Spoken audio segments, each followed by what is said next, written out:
اور اس سے بڑی بات بتاؤں، آپ کے دل جھوم اٹھیں گے۔ صحیح بخاری اور صحیح مسلم دونوں میں حدیث ہے، قیامت والے دن اللہ تعالیٰ اپنے گناہگار بندے کو اپنے قریب کرے گا جیسا کہ اس کی شان کے لائق ہے، اس کی ہم تمثیل بیان نہیں کر سکتے۔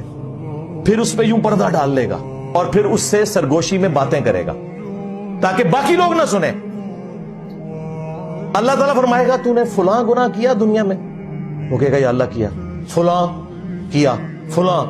اللہ تعالیٰ اس کے گناہ گنواتا جائے گا اور وہ اقرار کرتا جائے گا، اور بخاری مسلم کے الفاظ ہیں، دل میں سوچ رہا ہوگا لو مارا گیا میں آج۔ اللہ تعالیٰ اینڈ پہ فرمائے گا میں نے دنیا میں تیرے گناہوں پر پردہ رکھا تھا نا، آج بھی پردہ رکھوں گا اور تیرے گناہوں کو میں نے بخش دیا۔ قیامت کے دن بھی اللہ تعالیٰ اہل ایمان کے گناہوں کو لوگوں پر عیاں نہیں کرے گا۔ اور تم کہہ رہے ہو کہ امام حنیفہ لوگوں کے گناہ دھلتے ہوئے دیکھتے تھے، جھوٹ، فراڈ۔